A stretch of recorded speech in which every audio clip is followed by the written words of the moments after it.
تارو محتاج نه دی پښتو له ډېر څه ورکړي دي ډېر خدمت کوي شاعرانو پسې ګرځي کلي په کلي پسې ګرځي د پروګرامونو له ولځي ریکارډینګونه ولا کوي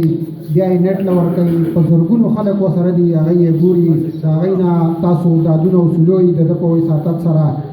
د هغه یو کیته ورته وایم چې لکه د ګل د انتظار کې پاڼې پاڼې شومه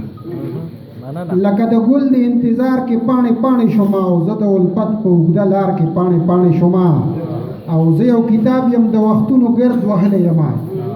زه یو کتاب یم د وختونو ګرد وهلی یم او پروت وم د لوست په انتظار کې پاڼې پاڼې شومه ذوالفقار کیف ته بلنه ورکوم چې راشي او کلام واورئ. مننه.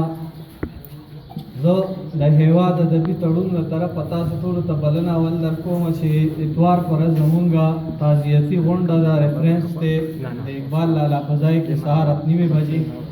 نو خامخا راشي او د ظلم د مذمت لپاره راشي او وښایي چې پښتانه ظلم نه مني پښتانه دهشتګرد نه دي پښتانه ظلم خوښي نه دي ظلم نه خوښوي نو دا تاسو ته بلنه هم دا درخواست هم ده چې خامخا پکې ګډون وکړئ. بیا یو هم دوه مشران ناست دي زه ستا د ذات احاطه څنګه وکړم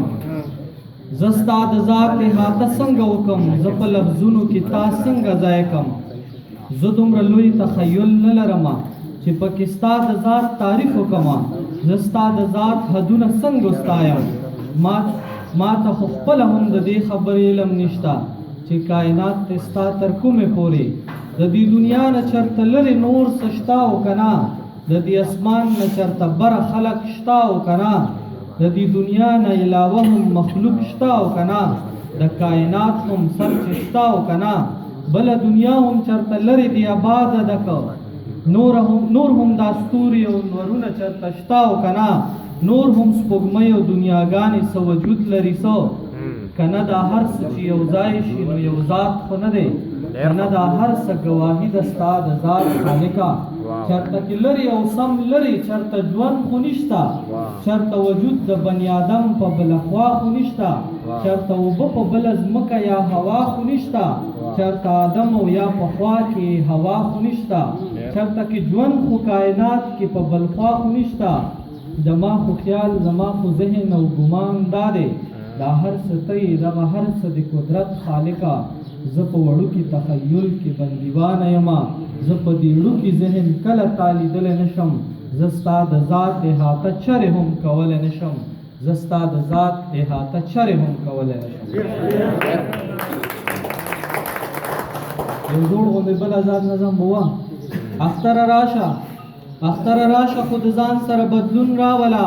داسې بدلون چې پکې یو بچی ماتم ونه کي داسې بدلون چې په یو کور کې هم نهر نه وي څوک داسې بدلون چې په هر کور کې څه پاخه شي پکې داسې بدلون چې پکې کونډې دروغجنې نه وي خپلې بچو ته د دروغو حوصلې نه ورکوي داسې بدلون چې یتیمان هم په شلېدلو جامو یا په پیزار کې چرته ونه ګرځي داسې بدلون چې د غریب وړه ماشومه ډوډۍ چې د نکریزو او بنګړو پسې سلګۍ ونه کړي داسې بدلون چې د مزدور واړه ماشومان په خوشحالو او په خندا وي څه ارمان ونه کړي اختره راشه خو څه نوي دونه راوړه هغه د تیرو په شان چغې او سلګۍ چې نه وي راشه ته راشه یې اختره خامخا راشه خو نوې تصویر نوې تعبیر او نوې رنګ راوله. ډېره مننه.